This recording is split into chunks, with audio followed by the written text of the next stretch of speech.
जी जी तो हमारे सभी जो मुस्लिम संप्रदाय को बिलीव करते हैं, वो सभी लोग रमजान की जो विधि है 1 महीने से हम देख रहे हैं। हमारे पास भी हमारा काम काफी जगहों पे चलता है। जी, काफी मुश्किल है अभी, सभी लोगों को मुश्किल जा रही है, मुश्किल काफी है। हमारे वर्कर्स काफी मुश्किल में है।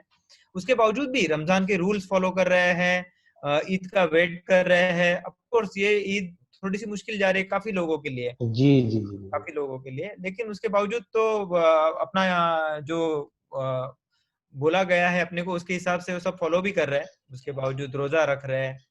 इतनी मुश्किल होने के बावजूद रोजा मैंने रख देखा रहे कि काफी लोग रोजा रख रहे हैं। जी जी तो जी मैंने सोचा कि लेकिन काफी लोग नहीं जानते हैं जी कि एक्चुअली रमजान क्या है, ईद क्या है, इन त्योहारों का जी मतलब कुछ लोग जी जानते हैं, कुछ लोग जी नहीं जानते हैं। पर्टिकुलरली जो बाकी आबादी है, काफी आबादी ऐसी है जो बिल्कुल जी नहीं जानती है। तो मैंने ये सोचा कि जो जानकार हो उन्हीं से बात करें। जी तो मेरे ख्याल से थाना में या पूरा, मेरे ख्याल से आप थाना डिस्ट्रिक्ट को रिप्रेजेंट करते हैं सर। जरा मेरे को आपके बारे में जस्ट आप थोड़ा 2 मिनट बताएं। मैं देखिए, मैं कई संस्थाओं से जुड़ा हुआ हूँ। हम्म 2-3 संस्थाओं का मैं अध्यक्ष हूँ। जैसे हमारी बहुत बड़ी संस्था है जमीयत उलमाए हिंद। ये आज़ादी से पहले से चल रही है 1919 से। और मौलाना अबुल कलाम आज़ाद, मौलाना हिफ्ज़ुर रहमान सौहारवी, मौलाना असाद मदनी और उनके बेटे मौलाना महमूद मदनी, आपने नाम सुना होगा। ये सब उस तंजीम के जिम्मेदारों में से। मैं उस तंजीम का, उस संस्था का स्टेट ऑर्गेनाइजर सेक्रेटरी हूँ, पूरे स्टेट का। ओके एक ओके दूसरा ये कि डिस्ट्रिक्ट लेवल पर मैं उसका प्रेसिडेंट हूँ। ओके। तो थाना डिस्ट्रिक्ट के अंदर जो भी हमारी ब्रांचें हैं, सब जगह हम्म मेरा जाना आना होता है। और मैं एक बहुत बड़े मदरसे से, स्कूल से वाबस्ता भी हूँ, जुड़ा हुआ हूँ, टीचर हूँ। हम्म। और थोड़ा सा इस्लामी मालूमात के सिलसिले में जो लोग फंक्शन करते हैं, प्रोग्राम करते हैं, मैं चूंकि इस्लामिक स्कॉलर भी हूँ, यानी मुफ्ती का मतलब स्पेशलिस्ट ऑफ ला इस्लाम। जी ओके। तो मतलब जो हम जो बात कर रहे हैं परफेक्ट सही आदमी से बात कर रहे हैं, जानकार आदमी से बात कर रहे हैं, इसमें जी, तो हो कोई शक सकता नहीं है। है। चलिए, ठीक है। हो सकता है ऐसा ही हो। जी जी जी जी जी तो हमारे सर कुछ डाउट्स थे, पर्टिकुलरली डाउट्स भी कहूंगा, और पर्टिकुलर हम लोग शरीक भी होना चाहते जी थे जी आपके सेलिब्रेशन में। जी जी तो तो मैं पहला मेरा एक क्वेश्चन था कि पर्टिकुलरली ये रमजान के महीने का क्या महत्व है। मतलब बाकी महीने अपना, हमारे जी पूरे 12 महीने वैसे तो जी पूरे भगवान के दिए हुए हैं, जी सभी जी जी 3 भगवान के हैं। तो पर्टिकुलर रमजान का ये महीना, ये पीरियड क्यों चुना गया है, इसका क्या पर्टिकुलरली महत्व है? देखिए, असल चीज ये है, इस संसार में जो इंसान भी है, उसके अंदर एक शक्ति है, एक ताकत है, जो ये तलाश करती है कि इस संसार को बनाने वाला कौन है, सबसे बड़ा कौन है, मैं उसके आगे झुकूं, उसकी पूजा करूं। हर मजहब में ऐसा ही है। हम भगवान को सबसे बड़ा मानते हैं और अपने को पैदा करने वाला मानते हैं, इसलिए उसके आगे हम झुकते हैं। हमारा इस्लामिक जो हमारी थ्योरी और फलसफा है, वो ये है कि हमारे यहाँ जो पूजा है, इबादत है। कुछ इबादतें तो ऐसी हैं, जैसे नमाज है, नमाज डेली की है। कुछ इबादतें ऐसी हैं जो सीजन के एतबार से, जैसे हमारा हज होता है, वो जिंदगी में एक बार होता है। हमारी ज़कात जो होती है, यानी हम में जो खुशहाल लोग हैं, वो अपनी बचत का 2.5% निकाल कर गरीबों तक पहुंचा कर उनको दें और भगवान से उसके सवाब की उम्मीद करें। वो भी करेक्ट। साल में एक बार होता है। ओके। जिसको जब जमता हो, साल में एक बार हिसाब करेगा। ऐसे ही हमारी किताब जो है कुरान मुकद्दस, कुरान पाक, जो हमारे सीने के अंदर है, और उसके करम से मैं भी उसका हाफिज हूँ, पूरे कुरान का। तो हमारी किताब में सूरह बकरा दूसरे पारे में ये हमको हुक्म है कि साल में एक मर्तबा आपको 30 या 29 चांद के एतबार से, कभी 30 का चांद होगा, कभी 29 का होगा, तो आपको पूरे महीने रोजा रखना है, साल में एक मर्तबा। अच्छा, हमारा जो, हमारा कहना चाहिए, हमारा भी ऐसा है और भी लोगों का भी ऐसा होगा हाँ, कि काफी लोग हमारा, जैन जैन हाँ, में भी है, जी हिंदुओं जी में जी भी जी जी जी देवी की पूजा रखते हैं, जी गणपति के जी टाइम पे जी काफी लोग जी उपवास रखते हैं। जी जी। तो हमारा सिस्टम जो होता है वो चांद के एतबार से होता है। हम्म चांद से उसके जुड़े होने का फायदा ये होता है कि सीजन बदलता रहता है। अभी इंग्लिश के महीने में जो चीज जब हो रही है, अगर कोई त्योहार अगस्त में हो रहा है तो अगस्त में बरसात में आने वाला है। कोई अगर दिसंबर में हो रहा है वो सर्दी में आने वाला है। तो हमारा सिस्टम ये है कि ये घूमता रहे, आपको साल के हर मौसम का टेस्ट मिले। कभी आप सर्दी में, कभी गर्मी में। जब मैं बहुत छोटा था, उस टाइम पर सर्दी के रोजे होते थे, हम लोग जैकेट पहनकर कान बांध के निकलते थे। फिर हम्म। आज से 10 साल पहले तक बरसात के रोजे होते थे, अभी वो पीछे होते होते होते इस साल देखिए मई है, अब इससे पीछे जाएगा। तो मतलब आपका कहना है कि शॉर्ट में कि क्या जो चांद का जो कैलेंडर है जी उसके हिसाब से ये चलता है। चलता है, और साल में 1 महीना ओके। हमको 1 महीना रोजा रहना है। हम्म अब वो रोजे का फायदा क्या होता है? बहुत पहली बुनियादी चीज तो ये है कि जब मैं भूखा रहूंगा तो भूखों के दर्द का मुझे एहसास होगा। हम्म जब मैं खाली पेट होऊंगा तो मुझे भगवान की याद आएगी, और मैं जब जरूरतमंदों को याद करूंगा, दान पुण्य करने की मुझको तौफीक भी हो। और धर्म के अंदर हमारे यहाँ भी ऐसा है, उसको हम मुजाहिदा कहते हैं, रियाजत कहते हैं, आप क्या तपस्या कहते हैं। हम्म हम जब कोई अपने शरीर को थकाते हैं, तकलीफ देते हैं, तो हमारे अंदर ही गंदगी दूर होती है। हम जब रोजा रखेंगे तो शरीर के अंदर थोड़ी सी भूख तो लगेगी, फिर इस भूख को हम कंट्रोल करेंगे, यानी भगवान के हुक्म के एहतराम में, उसकी याद में अपनी चहीती चीज हम छोड़ने के आदी बने। तो हम दिन भर, आप सोचिए अभी 4 साढ़े 4 बज गया, हर घर में कुछ ना कुछ पक रहा होगा। बाजारों से हम सब्जी फल लेकर आ रहे हैं, हम अनार लेकर आ रहे हैं, अंगूर लेकर आ रहे हैं, आम लेकर आ रहे हैं, खुशबू तो उसकी हमको अच्छी लगती है। घर में लाकर हम उसको फ्रिज में रख रहे हैं, काट भी रहे हैं, लेकिन दिन डूबने से पहले उसका कोई टुकड़ा हम खा नहीं सकते। इसका मतलब अपनी चहीती चीज छोड़ो। मेरे पास है, नहीं था नहीं खाया नहीं, मेरे पास सब है, लेकिन भगवान के कहने पर, उसकी मोहब्बत में, उसके हुक्म के एहतराम में मुझको छोड़ना है। इसका नाम रोजा है। और ये हमारा टाइम शुरू होता है सुबह, जब हम सहरी खत्म करते हैं, यानी सूरज निकलने से 1 घंटा पहले जो हमारी सुबह की नमाज का टाइम शुरू होने का वक्त होता है, वो हमारा सहरी का एंड होता है। जैसे आजकल तकरीबन 4:30 और वो 32-33 बज करके 4:35 तक हम बंद कर देते हैं, फिर हम 10 मिनट के बाद नमाज पढ़ लेते हैं। आम दिनों में हमारी वो नमाज और आधा घंटा लेट होती है। आजकल क्या होता है, रात में ज्यादा हम जाग रहे होते, कभी ऐसा होता है रात भर नहीं सोए, तो हम नमाज पढ़ के फिर सोते हैं। ये है रमजान। और हमारी जो मजहबी किताब है कुरान मुकद्दस, उसमें इसका बाकायदा फरमान मौजूद है, या अय्युहल्लज़ीना आमनू कुतिबा अलैकुमुस्सियाम कमा कुतिबा अलल्लज़ीना मिन क़ब्लिकुम लअल्लकुम तत्तकून। ए ईमान वालो, तुम्हारे जिम्मे साल में 1 महीने के रोजे कंपलसरी फर्ज किए जा रहे हैं। किस पर? जो सेहतमंद हो, किसी मजबूरी में डिस्टर्ब ना हो, अपने मकाम पर हो, मुसाफिर ना हो, सेहतमंद हो, और वो रोजा बर्दाश्त कर सकता हो, उसके लिए। और साथ में ये भी कहा जा रहा है कि एक तुम्हारे लिए नहीं है, पिछली सारी उम्मतें जिनका लिंक भगवान से, आसमानी किताब से, किसी नबी पैगंबर से, संसार तो बहुत बड़ा है, बहुत से धार्मिक गुरु आए, तो उन सबों के यहाँ रोजा था। और मैं समझता हूँ आज हमारे हिंदुस्तान के अंदर भी हिंदू भाई भी इसको बड़े एहतराम की निगाह से देखते हैं, उपवास के नाम पे, किसी भी नाम पर। और जब रोजा कोई रहता है तो उसके मन को एक सुकून तो मिलता है। ठीक है। जी ये काफी काफी काफी अच्छी तरह से समझाया आपने। मतलब मैं जी एक एक तरह से ये कहूँ कि पर्टिकुलरली जैसे हिंदुओं में पर्टिकुलरली कहा गया है कि कंट्रोल करो, जी पर्टिकुलरली जी जी माइंड को जी कंट्रोल करो। जी जी जी जो अपने, क्योंकि माइंड तो घूमते रहता है, इधर जी घूमते रहता है। जी जी तपस्या मतलब क्या करते हैं? तपस्या में तो यही सिखाया जाता है जी कि जी पर्टिकुलरली अपने माइंड को कंट्रोल करो। कंट्रोल करो। हम तो हर चीज चाहेंगे, पर्टिकुलरली जो शराबी है हमेशा शराब पीना चाहता जी है। जी जी कोई हिंदू धर्म में नहीं बुलाया गया है कि शराब पियो, सही है। तो उसके ऊपर कंट्रोल होना चाहिए। जी खाना भी लिमिट में खाना हाँ चाहिए। जैसे जैन धर्म में एक ही टाइम पे हाँ खाओ हाँ ऐसा बोला जाता है, जी जी जी रात जी में नहीं जी खाओ। तो हाँ उस हाँ हाँ अलग अलग तरीके से मन को किस सही तरह से कंट्रोल में रखे। सही है। मन कंट्रोल रहा तो हम लोग जी अपने आप अपना गुस्सा कंट्रोल होगा, हर चीज के ऊपर अपना कंट्रोल आएगा। मतलब हर चीज संभल के यूज कर सकेंगे हम लोग। जी अभी जी मतलब बहुत ज्यादा पैसा है तो हम लोग को बांटने के लिए भी बताया गया है, जी जी और नहीं है तो सिर्फ पूरा अपने पास रखो। जी जी जी जी जिसका मन कंट्रोल में है उसने पूरा दुनिया को जीत लिया है, जी जिसने जी नहीं जीत लिया। जी जी जी वही एक चीज है। तो दूसरा एक डाउट सर हमेशा रहता है कि जैसे आप नमाज पढ़ते हैं, जी जी नमाज पर्टिकुलरली नमाज पढ़ते हैं मतलब क्या करते हैं उसमें? होता क्या है, देखिए हमारी नमाज जो है, हम सबसे पहले तो अपना मुंह, हाथ, पैर और सर के ऊपर मसा करते हैं, जिसको हम वुजू कहते हैं। नमाज से पहले हमारे लिए वुजू कंपलसरी है। हमारे पास पानी है तो हम पानी का यूज करके वुजू करेंगे। और अगर कहीं बाई चांस पानी नहीं मिल पा रहा है, तो इसी धरती पर, ये धरती हमारे लिए बहुत मोहतरम है, हम इसी से पैदा हुए, इसी में जाने वाले हैं। धरती हमारे लिए पवित्र है। हम उसके ऊपर 2 मरतबा ऐसा हाथ मारेंगे, और 1 मरतबा अपने चेहरे पर फेरेंगे, फिर दोबारा हाथ मारेंगे और दोनों हाथों पर फेरेंगे। इसको तयम्मुम कहते हैं। ये किस कंडीशन में होगा? जब पानी हमको नहीं मिला।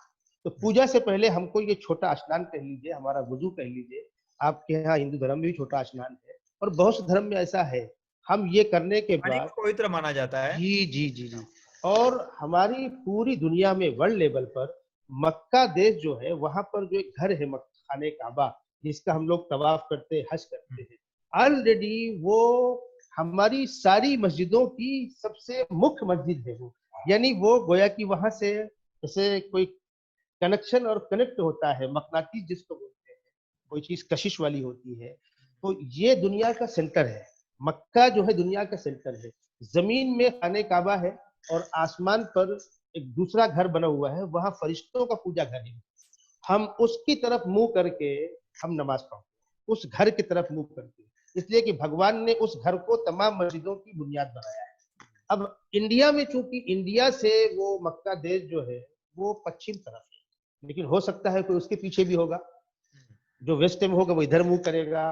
तो हम सबसे पहली चीज तो ये है कि जहां पर खड़े हो रहे हैं वो जगह पाक होनी चाहिए, हम जो कपड़ा पहन रहे हैं वो पाक होना चाहिए। सर पाक का क्या मतलब है आपके? पाक का मतलब देखिए, कोई चीज गंदी होती है, मान लीजिए पेशाब पखाना है, हाँ। तो पेशाब पखाना गंदा है, गोबर है गंदा है। अब ये तो डायरेक्ट गंदगी हो गई, फिर ये किसी चीज में मिल गया, संडास है, पेशाब है, गटर से बह रहा है तो गटर में पानी गंदा हो गया, उस गटर की छींट मुझको आ गई तो मेरा कपड़ा गंदा हो गया। इन गंदगियों से बचो, इसलिए कि जाहिर का बातिन पर असर पड़ता है। गाड़ी में इंजन तो अंदर होता है, लेकिन पत्थर पथरे को मारते हैं ना भाई, उससे उससे समझ में आता है गाड़ी वाला किस कंडीशन का है। Yes yes yes. मेरे पेट के अंदर दिल है, सीना फेफड़ा है, किडनी है, लेकिन मैं ऊपर से अपने पेट को साफ रखूंगा, चेहरे को साफ रखूंगा, दिमाग को साफ रखूंगा। तो जगह भी पवित्र होनी चाहिए, बदन भी पवित्र होना चाहिए, कपड़ा पवित्र होना चाहिए और मन भी साफ होना चाहिए। और भगवान के सामने खड़े होकर अल्लाहु अकबर का मतलब भगवान सबसे बड़ा है। अकबर अरबी का लफ्ज है, जैसे कबीर उससे अकबर है, सबसे बड़ा अल्लाह है। उसके सामने ऐसा हाथ उठा के हमने नियत बांध ली, फिर हम निगाह को नीचे कर लेंगे, अपने सामने हम देखेंगे, दाएं बाएं दूर तक नहीं देखेंगे। फिर हम कुरान पाक का थोड़ा हिस्सा पढ़ेंगे, फिर हम डाउन होंगे, रुकू में जाएंगे। रुकू में जैसे हम जाएंगे तो सीधी बात है, हम नीचे हो रहे हैं लेकिन वो तो ऊपर है, तो सुब्हान रब्बियल अज़ीम, उसकी हस्ती बहुत महापुरुष है, बहुत मोहतरम है, जो सबसे बड़ा है। फिर हम और डाउन होकर सज्जे में चले गए, अपना माथा अपनी पेशानी जमीन पर टेक दी, उसको बड़ा मानते हुए। इंसान की बॉडी में सबसे ज्यादा मोहतरम चीज चेहरा है और उससे ज्यादा मोहतरम उसकी पेशानी है। मैं किसी को चप्पल से ऐसे मार दूं, उसको इतना बुरा नहीं, किसी के चेहरे पर मार दूं। इसीलिए टीचर को भी मना है कि चेहरे पर मत मारो, इसलिए कि ये इंसान के बॉडी की सबसे मुकद्दस जगह है। हम सज्जा करेंगे। तो ये हुई नमाज। नमाज का मतलब ये है कि मैं अपने भगवान के सामने खड़े होकर प्रार्थना, उसका हासिल सिर्फ इतना है।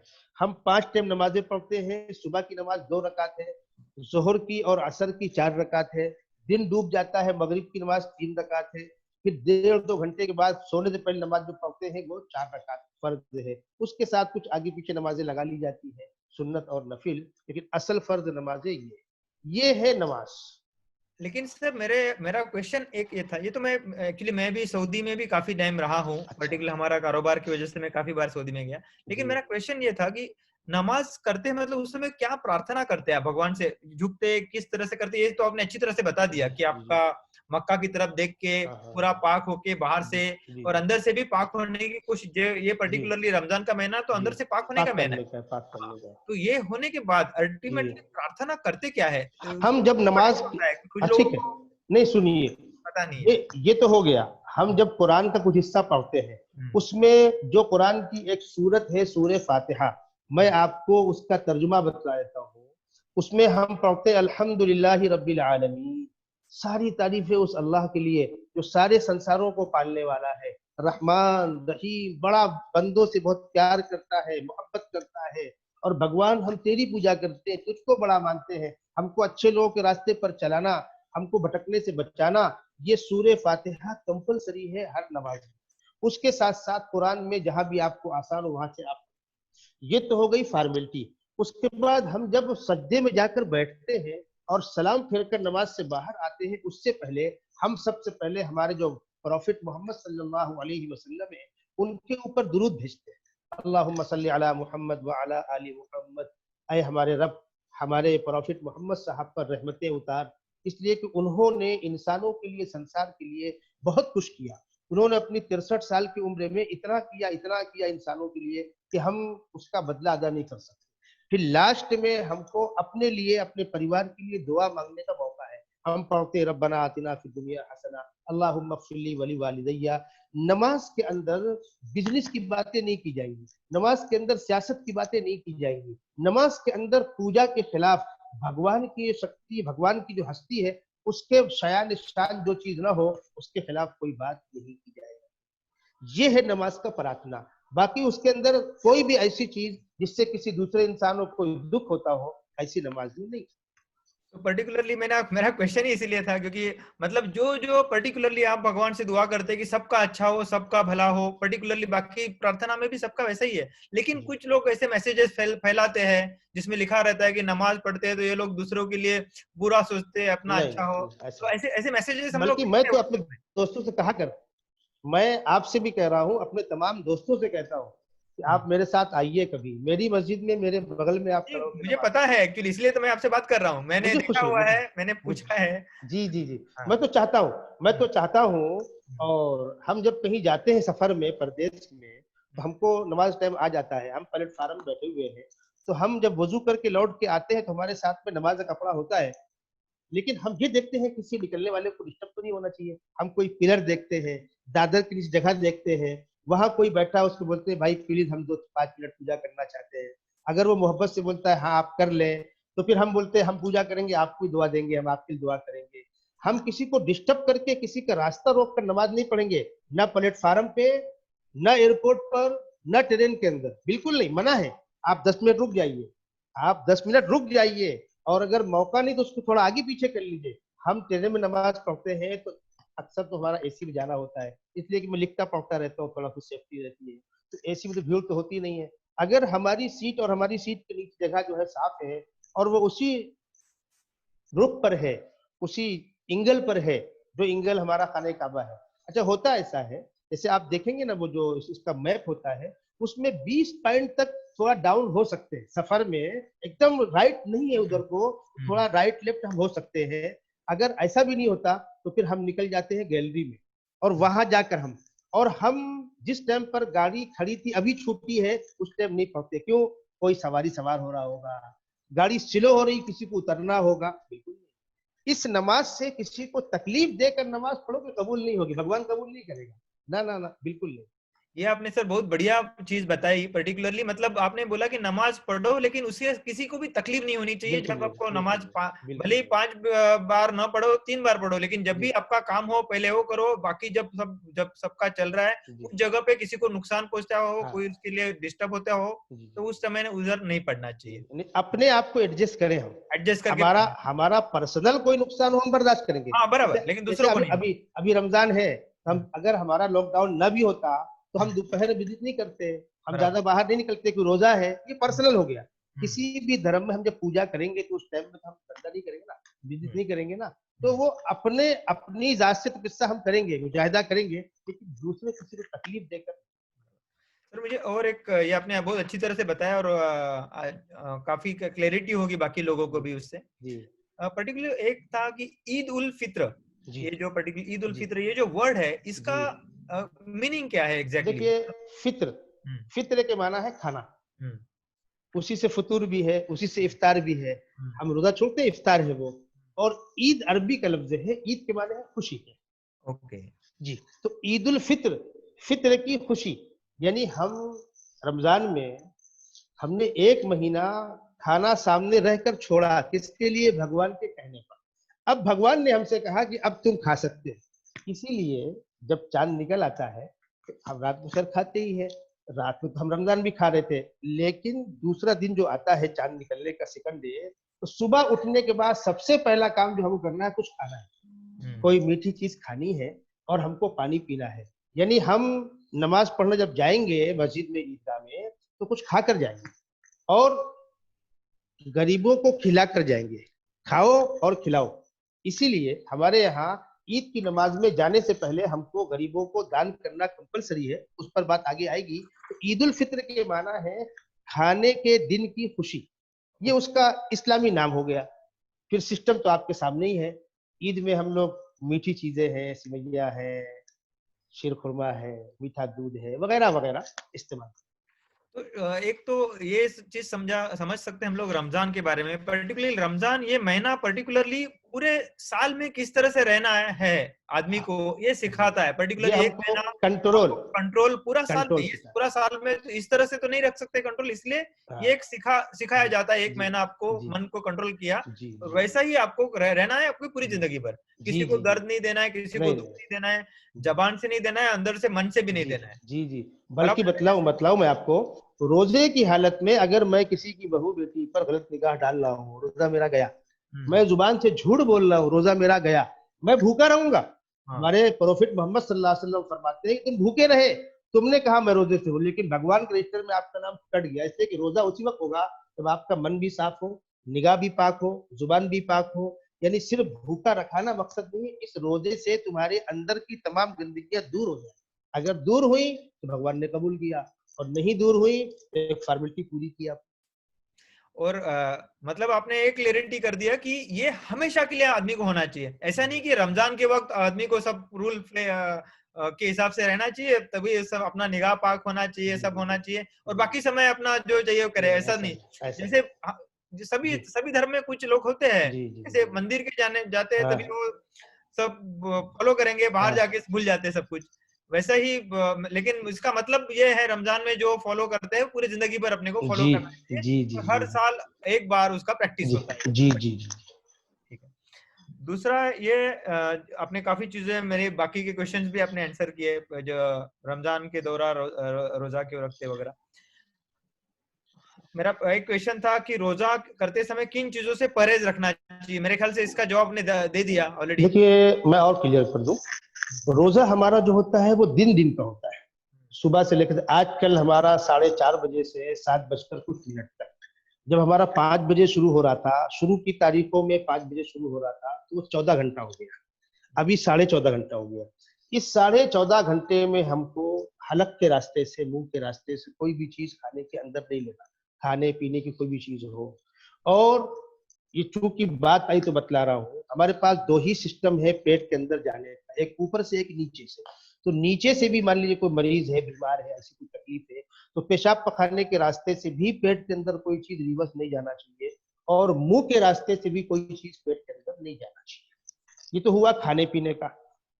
रमजान में दिन में जिस तरीके से हम खाना पीना छोड़ते हैं, मैं मेरे परिवार में मेरी फैमिली के साथ रह रहा हूँ, तो जो शौहर बीवी, आदमी और उसकी बीवी के जो जिस्मानी संबंध होते हैं, वो भी रमजान में दिन में दुरुस्त नहीं है। रात में भी लोग दूर रहते हैं, रमजान का महीना, लेकिन रात की वो पाबंदी नहीं है। दिन दिन में 3 चीजों की पाबंदी है: खाना पीना और शौहर बीवी का आपसी जिस्मानी मिलाप। इससे बचने का नाम रोजा है। ओके, जी ये चीज आपने काफी क्लियरिटी किया। ये जी पर्टिकुलरली हम लोग मतलब अलग अलग एक विपासना टेक्निक है, जी विपासना टेक्निक में भी यही रूल्स है जो पर्टिकुलरली 5 नियम बताते हैं कि ये 10 दिन ये विपासना सीखने के समय क्या बंधन रखने चाहिए, तो यही जी बंधन है पर्टिकुलरली। आपको किसी को तकलीफ नहीं देना है, किसी को हत्या नहीं करना है, किसी को मारना नहीं है, जैसे आपने बोला कि किसी कोई जिस्मानी रिलेशन नहीं रखने हैं, झूठ नहीं बोलना है, चोरी नहीं करनी है, ये सब चीजें हैं। और वो चाहते हैं कि हमेशा जिंदगी में आप वैसा फॉलो करें, जी लेकिन कम से कम जब आप वो सीख रहे हो टेक्निक, जी उस समय बहुत जरूरी है जी कि वो जी फॉलो करें। जब डॉक्टर के एडमिट है तब तो हाँ, परहेज कंपलसरी तब तो परहेज कंपल्सरी है। और शराब नहीं पीना है, बराबर है, वो भी है। एक जी नशा, कोई भी तरह का नशा जी नहीं जी करना है। और मैं जी तो जी जानता हूँ पर्टिकुलर इस्लाम में तो पर्टिकुलरली बोला गया है कि नशा नशा से बिल्कुल एकदम नहीं, परहेज है। बिल्कुल बिल्कुल जो जो सही तरह से फॉलो फॉलो करने वाला बंदा कभी गलती से भी वो नहीं नहीं करेगा। नहीं करेंगे। और आपके इस्लामी कैलेंडर के हिसाब से दो कौन से महत्वपूर्ण त्योहार है, जो एक तो ये रमजान ईद है, दूसरा हाँ, कौन सा महत्वपूर्ण त्योहार बकरा ईद है। है? यानी इसके 2 महीना 10 दिन के बाद, हम्म, ईद के परफेक्ट 2 महीना 10 दिन, यानी दो चांद देखने के बाद हमारा बकरीद का चांद दिखेगा, उसके 10 दिन के बाद हमारी वो बकरीद है। इन दोनों को ईद कहा गया। इसको है ईद उल फित्र, उसका है ईद उल अजहा। वो आज से तकरीबन 3,500-4,000 साल पहले हजरत इब्राहिम अलैहिस्सलाम, आपके यहाँ उनको बरहमा कहते हैं। दो बड़ी शख्सियतें गुजरी हैं इंसानों में, एक नूह अलैहिस्सलाम जिनको मनु कहते हैं, एक इब्राहिम अलैहिस्सलाम जिनको बरहमा। ये सारे ही धर्मों में बहुत ही मोहतरम है और बड़े एहतराम के नाम से याद किए जाते हैं। और मक्के में हम जो हज करते हैं, वो घर जो है खाने काबा उन्होंने ही बाप बेटे ने मिलकर बनाया हुआ है। उनकी जो कुर्बानियां हैं धर्म के लिए भगवान के कहने पर, उनकी पूरी जिंदगी कुर्बानी से भरी हुई है। उसमें उनको औलाद नहीं हो रही थी, उन्होंने दुआ की भगवान मुझको औलाद दे। बड़ी दुआओं के बाद उनको एक बच्चा मिला, इस्माइल नाम का। जब बच्चा अभी 2-4 महीने का था, तो उस वक्त वो फिलिस्तीन में रह रहे थे। तो भगवान ने कहा कि इब्राहिम अपनी पत्नी और बच्चे को जाकर एक और मकाम पर छोड़ कर आओ। कहाँ, वो फरिश्ता बतलाएगा। तो चल दिए, चलते चलते कहाँ फिलिस्तीन, कहाँ मक्का। अब उस टाइम पर मक्का इंसानों की आबादी नहीं थी। आज से 50 साल पहले तक, आज तो ठीक है बहुत कुछ बन गया वहां, 50 साल पहले तक नोकीले पत्थर, गर्म पड़ता था। 50 के ऊपर वहां गर्मी पड़ती है, आजकल वहां गर्मी तेज पड़ रही है। न घास है न पानी है। वो चलते चलते चलते चलते यहाँ पर आए, वो जहां पर खाने काबा बना हुआ है उसके करीब। भगवान ने उनसे कहा कि अपने बच्चे को और बीवी को यहाँ छोड़ दो और तुम जाओ। अब सोचिए, एक तो औलाद नहीं हो रही थी, वो भी औलाद हुई तो भगवान के हुक्म से उसको छोड़ा और चले गए। अब ये 2-4 दिन के बाद जो उनके साथ सामान था खाने पीने का, खजूर थी, पानी का, खत्म हो गया। वहां कोई पानी नहीं, वहां कोई इंसान नहीं, वहां कोई घास फूस नहीं। अब बच्चा, माँ के पेट में दाना नहीं, सीने में दूध नहीं, बच्चा तड़प रहा है। एक माँ की ममता पर क्या बीतेगी। वो बच्चे को रख करके सामने की पहाड़ी है उस पर चढ़ गई। पहाड़ी पर चढ़ने के बाद पलट कर अपने बच्चे को फिर देखा कि मेरा बच्चा है। फिर दूर तक देखा उन्होंने कि शायद कोई इंसान दिखे, उससे मुझको मदद मिल जाए। कोई नजर नहीं आया। पहाड़ी से उतरी दूसरी पहाड़ी पर जाने के लिए, बीच का रास्ता उन्होंने दौड़ के तय किया लेडीज होने के बाद। उस पहाड़ी पर गई, फिर बच्चे को देखा, फिर पहाड़ी के ऊपर तक चढ़ गई, फिर दूर दूर तक देखा, कोई नजर नहीं आया। इस तरह उन्होंने हजरत हाजरा, इब्राहिम अलैहिस्सलाम की वाइफ, 7 चक्कर लगाए। 7 चक्कर लगाने के बाद अब उनको यकीन हो गया कि अब तो कोई उम्मीद नहीं है, अब मैं चलूं, मेरी मौत है, बच्चे की मौत है। इधर परवरदिगार ने क्या किया, बच्चा जहां पर पैर रगड़ रहा था, एड़ी रगड़ रहा था प्यास की शिद्दत से, फरिश्ते को भेजकर हुक्म हुआ इस पर पर मारो, यहाँ पानी निकला। जमीन फटी, वहां से पानी निकला, वही पानी जिसको हम जमजम कहते हैं। ओ, जी, ये वो पानी है। नदी जो जी, है जी, बड़ी। ये उसकी, ये उस कुर्बानी का नतीजा है। हम्म। उन्होंने उस पानी को बांधना चाहा तो वो पानी तेज बह रहा था। कहाँ तो पीने के लिए कतरा पानी नहीं था और कहाँ इतना वेस्टेज। उन्होंने उस जमाने की भाषा में कहा जम जम, इसके माना है रुक जा रुक जा। तो वो पानी बहने से रुका, घेर दिया उसको। चलिए जान बची। फिर पानी को देखकर परिंदे वहां उतरने लगे, फिर इंसान वहां आने लगे। कुछ दिन के बाद इब्राहिम अलैहिस्सलाम फिर फिलिस्तीन से यहाँ आ गए। और अब जब बच्चा बाप की उंगली पकड़ के दौड़ने के लायक हो गया, उन्होंने ख्वाब देखा कि मैं अपने बच्चे को भगवान की याद पर जबह कर रहा हूँ। क्या एक करूं? दिन जबह कर रहा हूँ, काट रहा हूँ, ओ, ओके। बच्चे के गले में छुरी चला रहा हूँ भगवान की याद में। ये उनको ख्वाब दिखा सोने में। ओके। चूंकि वो नबी थे, नबी जो होते हैं जब वो सोते हैं, हम और आप ख्वाब देखते हैं, अच्छा भी होता है खराब भी होता है। हमारा पेट गंदा है, गैस्ट्रिक चल रही होगी, दिमाग गंदा है, ख्याल गंदा है, नबी उससे पाक है। जब नबी सोते हैं तो उनका ख्याल गंदा नहीं होता। नबी जो ख्वाब देखते हैं वो ख्वाब भी कायम मकाम भगवान के हुक्म में होता है। तो उन्होंने अपने बेटे को बुलाया और बोले, बेटा मैं 3 दोस्त से एक बात देखा। कुरान ने उस वाक़े को नकल की 23वें पारे के अंदर, सूरह सफ़ के अंदर, या अबती इन्नी अरा फिल मनामी अन्नी अज़बहुका फंजुर माज़ा तरा, या बुनैया इन्नी अरा फिल मनामी अन्नी अज़बहुक। ए मेरे प्यारे बेटे, मैं 3 रोज से ख्वाब में देख रहा हूँ तुमको ज़बह कर रहा हूँ, तुम्हारा क्या बोलना है। तो बेटे ने कहा, बाप अगर भगवान की वही मर्जी है तो फिर आप मुझको ज़बह कर दें। आप मेरी फिक्र न करें और मैं अपनी फिक्र न करूं। ये अपने बेटे को लेकर अपने झोपड़े से निकले, खोली से, और खुले मैदान में गए मीना की तरफ। मक्के से हम चलेंगे ना पूरब की तरफ तो मीना का गिराव है। जब वो चले तो रास्ते में उनको शैतान मिला। इब्राहिम कहाँ जा रहे हो? तो उन्होंने कहा कि मैं अपने बच्चे को जबह करने जा रहा हूँ, काटने जा रहा हूँ। अरे बुढ़ापे की औलाद है, एक तो बच्चा होता नहीं था और बुढ़ापे का सहारा है, तुम अपना मुंह मत देखो, वाइफ का मुंह देखो। ऐसा नहीं करते। उन्होंने कहा कि भगवान के हुक्म से जो रोके वो इब्लीस ही होगा। वहां पर जो मट्टी थी कंकीरी उठाकर फेंक के उसको मारा, वो भागा, फिर आगे बढ़े, फिर सामने आया, फिर फेंक के मारा, फिर भागा। आप देखते होंगे हमारे हज में जब वो अरफात के मैदान से लौट कर आते हैं, जिस दिन कहते हैं ना हज हो गया, आज हज हो गया, एक बड़े ग्राउंड में सारे हाजी एक साथ जमा होते हैं। जिस दिन टीवी पे आता है वो असल में एक ग्राउंड पर जमा होने वाला काम है। उससे लौट कर आने के बाद कंकरी मारते हैं, वो जो कंकरी मारते हैं वो इब्राहिम अलैहिस्सलाम के उस अमल की नकल है। जब उन्होंने अपने बेटे को लिटा दिया तो बेटे ने बाप से कहा कि अब्बा जब मेरे गले पर छुरी चलेगी मैं तड़पूंगा, तो हो सकता है भगवान के हुक्म में कुछ दिक्कत हो जाए, आप मेरे हाथ बांध दीजिए। और अब्बा आप बाप है, मैं बेटा हूँ, मेरा खून देखकर आपको दुख होगा, आपके हाथ से छुरी गिर सकती है, आप अपनी आंख में पट्टी बांध लीजिए, छुरी में धार लगा लीजिए और मेरे हाथ पैर बांध कर मेरे ऊपर छुरी आप चला दीजिए। बेटे के हाथ पैर बांध दिए गए, बाप ने पट्टी लगा ली, बेटे को उल्टा कर गर्दन पर छुरी चला दी। अब बेटा इंतजार कर रहा है, कटता क्यों नहीं, बाप इंतजार कर रहा है, तड़पता क्यों। तो बेटे ने आवाज दी, अब्बा अब किस बात की देर है। तो बाप कहते हैं बेटा मैं तो काट चुका, नहीं कटा क्या। तो पट्टी खिसकाई तो सामने फरिश्ता खड़ा हुआ है और वो आवाज, इब्राहिम बस, इब्राहिम बस। कुरान कहता है वनादैनाहु अन्या इब्राहिम कद सद्दक़्ता रोया, इब्राहिम तुमने तुम्हारा काम कर दिया, तुमने तुम्हारा काम किया, तुमने छुरी चला दी, हमने कटने नहीं दिया, वो अलग बात थी। इसलिए कि इसी बेटे की नस्ल से और परिवार से हमारे आखिरी पैगंबर सैयदना मोहम्मद सल्लल्लाहु अलैहि वसल्लम को पैदा, उसी परिवार से हो। फिर कहा इसको मत काटो, तुमने बेटे को काट दिया, हमने कटने नहीं दिया, हमारी मर्जी थी, भगवान ने तुम्हारे लिए ये दुम्बा भेजा है, भेड़ा, इसको काटो, इसके गोश्त को खाओ, गरीबों को खिलाओ। वो जो बकरीद के मौके पर उसी टाइम पर हज भी होता है और उसी टाइम पर वहां कुर्बानी भी होती है मीना में, जहां इब्राहिम अलैहिस्सलाम ने बेटे को ज़िबा किया था, वहीं हर हाजी कुर्बानी करता है। और हम पूरी दुनिया के लोग इब्राहिम अलैहिस्सलाम की उस कुर्बानी को याद करने के लिए, अल्लाह की रजा के लिए, मालदार आदमी कोई भी जानवर छोटा बड़ा काट कर खुद भी खाएगा, गरीबों को खिलाएगा, इसका नाम है कुर्बानी। अब सोचिए कितनी कितनी पाकीज़ा मुकद्दस चीज है।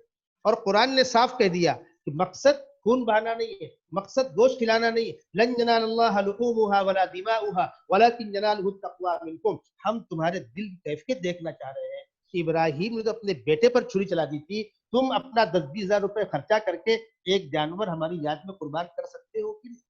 और जानवरी कुर्बानी तो हर धर्म में है, हर जगह होती थी। हाँ, हिंदुस्तान जैसे मुल्क में जिन जानवरों पर कानूनी पाबंदी है हम उसको ज़बह करने से मना। जिस तरीके से आज के टाइम में मस्जिदों में आने में लॉकडाउन की वजह से भीड़ मत जमा करो, असलन तो हम पूरा मोहल्ला मस्जिद में आएंगे, लेकिन कानून की पाबंदी उससे हम कम पे आ रहे हैं। ऐसी इस देश में जिन जानवरों की पाबंदी है उनकी कुर्बानी हम नहीं करेंगे, जिसमें कोई रुकावट नहीं है उसकी करेंगे। ये स्टोरी तो एक्चुअली मैंने पहली बार सुनी, मुझे भी पता नहीं था। और इसका मतलब मैं जितना समझ रहा हूँ, पर्टिकुलरली जो बकरी ईद है उसका मकसद, उसके पीछे का जो मकसद है वो कोई एंजॉय करना हो, नहीं, बिल्कुल नहीं, बिल्कुल नहीं, बिल्कुल नहीं। लेकिन काफी लोग मैंने ऐसा देखा, उनके दिमाग में उतना ही होता है कि भाई बकरी का बकरा कट रहा है, उसका ये खाओ और वो एंजॉय करो। बल्कि मैं आपको बतला दूं, सबसे बेहतर ये है कि आप उस जानवर को पालो, उसको अपने परिवार का हिस्सा बनाओ। जब आप बकरे को पालोगे, आपको उससे प्यार होगा, उसको आपसे प्यार होगा। हम घर में देखिए ना, कुत्ता बिल्ली बकरा कुछ ही पालते हैं, उसको प्यार, और इतना प्यार हो, इतना प्यार हो कि जब उसके गले में छुरी चले तो तुम्हारा भी आंसू गिरे, उसका भी आंसू। इसलिए कि हम तुमसे बेटा काटने को नहीं बोल रहे हैं। और अगर तुम जानवर खरीद के भी लाए हो तो उसको 2 दिन 4 दिन सेवा करो, नहलाओ, घास फूस के। मेरे हिसाब से तो हुसैन जी, मेरे को लगता है कि एटलीस्ट 2-3 महीना वो उसका सेवा करना चाहिए, तभी करना चाहिए। हाँ, करना 2-3 महीना होगा, उसके बाद वो एक्चुअली प्यार आएगा, और उसके बाद वो कर जी, पाता है, जी, तो वो जी, जी, उसमें वो जो उनका अल्लाह का कहने का मकसद जो है, जी, जी, पर्टिकुलरली आप उसको कुर्बानी में कही जाएंगी। सिर्फ जी, आप जी, खरीद लिए आज सुबह में और रात में, वो तो उसको मतलब नहीं है, जी, जहां जी, तक मेरे को लगा, जी, मतलब जो जी, धर्म जो कहना जी, चाहता है। जी, जी, जी, ये बहुत अच्छी तरह से आपने समझाया, जी, थैंक यू वेरी मच। ये सुनने में मेरे को बहुत दर्द हुआ, लेकिन जी, अच्छा हुआ आखिर में आपने कहा कि वो एक्चुअली कटा नहीं, हाँ। तो सुकून हुआ पर्टिकुलरली सुन के। अच्छा, वो जो पानी निकला ज़मज़म, वो तब से आज तक दुनिया में उससे बड़ा कोई चश्मा नहीं जिससे पानी निकलता हो, इतनी बड़ी मिकदार में पानी उससे निकलता है। वो बात आपने सही बोली, इसीलिए आपको पता होगा ये कैंगन वाटर करके निकलता है, कैंगन वाटर, उसका पीएच वैल्यू हाई बनाते हैं, क्योंकि ये जमजम वाटर का पीएच जब देखा गया ना, ये पीएच उसका जो जनरल होता है उससे ज्यादा है, तो और ये जरूरत नहीं गंगा नदी का जो उगम है, गंगा जो आती है उसका भी पीएच और ये जमजम वाटर का पीएच मैच करता है, ये पानी खराब नहीं होता है, खराब नहीं होता है, उसको डायरेक्टली पीने से कोई बीमारी भी ठीक होगी। अच्छा मजे की बात देखिए, जिस जगह पर वो जमजम का कुआं है वहां मीठा पानी नहीं है, हाँ, दसियों हजार फीट पानी नहीं है, और ये पानी है, क्यों? भगवान का दिया हुआ है ना। वो उस बच्चे की यादगार में उनकी माता जी पहाड़ में दौड़ रही है, तो ये उसकी तारीफ है जी। सर आपकी परमिशन हो तो मेरे को कुछ एक दो क्वेश्चन थे जो काफी लोगों के दिमाग में रहते हैं, लेकिन पूछे या नहीं पूछे मेरे को पता नहीं है, तो फिर भी मैं पूछता हूँ। एक तो काफी लोग अलग अलग डिस्ट्रिक्ट में या अलग अलग स्टेट में हम सुनते फतवा देते हैं, ये फतवा कौन देते हैं और ये फतवा कितना जरूरी होता है और मानते हैं लोग या नहीं मानते हैं? फतवा हर एक अलग अलग क्यों देते हैं? या तो अगर ये इस्लाम का है तो कोई एक ही बंदा देना चाहिए, लेकिन मैं देखता हूँ कि काफी जगह पे फतवे दिए जाते हैं, और वो देने चाहिए नहीं देने चाहिए, किस माहौल में देने चाहिए और क्या वजह है? अगर आपको आपकी परमिशन हो तो मैं ये जस्ट पूछ रहा हूँ आपको। परमिशन है, और आपको बतला दूं, मैं भी मुफ्ती हूँ, मैं भी मुफ्ती हूँ, जो फतवा देते हैं ओके, मैं भी इस्लामी स्कॉलर हूँ, मुझको भी फतवा देने की अथॉरिटी है। मतलब आप कौन से एरिया में आपको अथॉरिटी है? पूरे इंडिया में कहीं भी। ओके, ऐसे कितने लोग होंगे जिनको अथॉरिटी है? सिस्टम समझिए पहले आप, होता क्या है, फतवे का मतलब होता है किसी ने धर्म के सिलसिले में कुछ पूछा कि भाई ये चीज मुझे करना कि नहीं करना, शराब पीना नहीं पीना, किसी गैर की बहू बेटी को लेकर कोई भाग जाता है, कोई डाका डालता है, कोई किसी को नुकसान पहुंचाता है, मेरे पिताजी मर गए, उनकी प्रॉपर्टी किन किन लोगों पर जाएगी, मेरी विधवा माँ है उसका क्या हक है, वगैरह वगैरह, जो भी धर्म की चीजें हैं जिसको हमको फॉलो करना है, उसमें धर्म के सिस्टम से आदमी कुछ पूछता है, तो वो धर्म की मालूमात उसको ट्रांसफर करते हैं, इसका नाम फतवा है। समझिए आप, हर धर्म में ऐसा है, हर धर्म में ऐसा है, और किसी भी धर्म में ऐसा नहीं है कि पूरे मुल्क में एक पंडित जी होंगे, क्रिश्चियन के यहाँ एक फादर होंगे, ऐसा नहीं है, नहीं हो सकता ना वो, बराबर है, बराबर, पॉसिबल नहीं है। अब आसाम बंगाल बिहार का आदमी महाराष्ट्र कैसे आएगा पूछने के लिए, और एक ही आदमी पर आप लोड डाल देंगे तो वो गरीब कब खाएगा और कब सोएगा और क्या करेगा, नहीं होता। तो वो जो धर्म की पूरी मालूमात, जिसको धर्म की मालूमात है, पूरे कुरान को समझ के पढ़ा हुआ है, हमारे प्रॉफिट मोहम्मद सल्लल्लाहु अलैहि वसल्लम की उनकी जिंदगी, उनके बाद उनके जो बाद में लोग आए, हमारे अबू बकर सिद्दीक, उमर फारूक, जो इस्लामी सिस्टम से हुकूमत लोग दुनिया चलाई है, वो पूरी तारीख से आप वाकिफ हो और आपको पूरी स्टडी हो, तो आपको ये हक है कि आप धर्म के बारे में कुछ बोल सकते। अब उसमें क्या होता है, जैसे आप मुझसे पूछ रहे हैं, मैं शॉर्टकट में आपको दो जुमला बोल के डाल दूं, एक अंदाज ये भी होता है, एक होता है उसको क्लियर करो।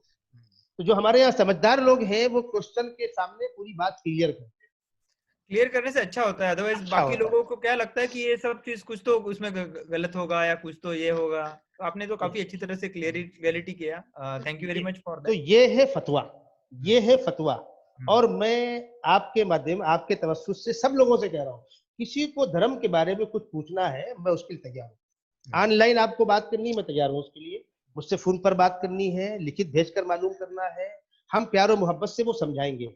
और मैं साफ अल्फाज में कह देना चाहता हूँ, इस्लाम धर्म ये नहीं चाहता कि दुनिया के अंदर कोई और धर्म न रहे और किसी और की कोई इज्जत न रहे, बिल्कुल नहीं। इस्लाम ये कहता है कि जो अपनी खुशी और मर्जी से भगवान को मानता है वो भगवान का चहीता है, और जो नहीं मानता है वो भगवान का बागी है। ये पावर भगवान को है, उसके यहाँ मानने वाले न मानने वाले दो कैटेगरी है। तो जो भगवान को मान रहे हैं वो दूसरों को हकारत की निगाह से न देखें। इस संसार में सब रहेंगे, सिस्टम समझिए, भगवान सबको रोजी दे रहा है, उसने ऐलान किया है, वमा मिन दाब्बतिन फिल अर्दि इल्ला अलल्लाहि रिज़्कुहा। हमने जितनी मखलूक पैदा की, इंसान को छोड़िए आप, कीड़े मकोड़े, कुत्ता बिल्ली, दुनिया भर की मखलूक है, हम जानते भी नहीं कितनी मखलूकात है, उनको रोजी कौन दे रहा है? भगवान दे रहा है। उनसे भगवान तो कोई कैद लगा नहीं रहा, कोई टैक्स ले नहीं रहा। इंसानों में जो भगवान को नहीं भी मानते, मुसलमानों को आप साइड कीजिए, कुछ लोग ऐसे हैं जो भगवान को ही नहीं मानते, धर्म को ही नहीं मानते, नहीं मानते। भगवान ने क्या दाना पानी बंद किया क्या उनका?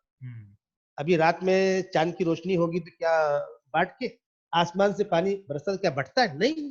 नदी नाले दरिया तालाब पहाड़ हवा, ऑक्सीजन, भगवान की जो भी चीज संसार के लिए, वो सब के लिए। हत्ता कि भगवान ने साफ कह दिया है कि मैं किसी बंदे को अपनी पूजा पर मजबूर नहीं करूंगा। बंदे मेरी पूजा करता है, तेरी मर्जी, नहीं करता है, तेरी मर्जी। तेरी पूजा से भगवान नहीं बनाओ। हमने भगवान को वोट देकर चुन के भगवान नहीं बनाया है। हम साहब नॉन कॉन्फिडेंस ले आएंगे प्रस्ताव, अदम एतमाद, तो भगवान उतर जाएंगे, हमारे सरकार गिर जाएगी। हम भगवान को भगवान मानते, भगवान है, नहीं मानते तो भगवान है।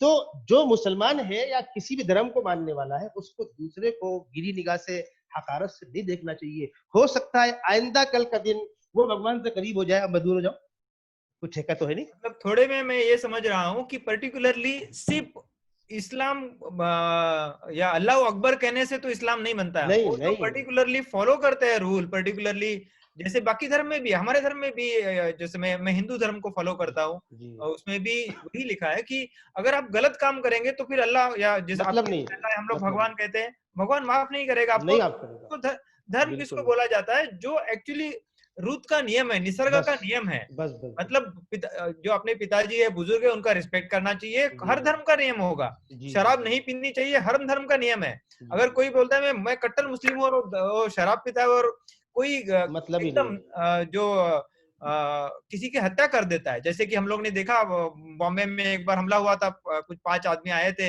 होटल में, काफी लोगों को मारा, और वो बोले कि हम लोग जिहाद कर रहे हैं, तो वो मेरे ख्याल से आप उसको गलत ही हमने मानते हैं। उसको कंडम किया था, हाँ। हमने उसको कंडम किया था। और मैं आपको बता दूं, जब पेरिस में एक थिएटर पर हमला हो गया था, हम्म। तो हम्म। हमने बंबई कमिश्नर से जाकर कहा था, हमारी संस्था ने जाकर, कि हम बंबई में वीटी में उसके खिलाफ नारा लगाना चाहते हैं। तो उन्होंने हम्म। कहा कि वो बहुत स्पाइक प्लेस है, वहां नहीं हो सकता है, ऐसा है वैसा। हमने कहा आप तो करेंगे, कहने लगे आप सामने ग्राउंड जाइए, आजाद मैदान। अरे हमने कहा हम आंदोलन नहीं कर रहे हैं, हम पब्लिक के अंदर बेदारी ला रहे हैं। हम्म। जहां हुआ गलत हुआ, वो हम्म। हमको टाइम देने को तैयार नहीं थे। हमने कहा सर हम तो करेंगे, तो आप ऐसा इसके बारे में भी किया था जब अपने बॉम्बे में बॉम्ब स्फोट हुए किया थे? था ना, किया था। ओके। अरे सर मैं आपको बतला दूं, हेमंत करकरे साहब हमारी भिवंडी में डीसीपी रह कर गए।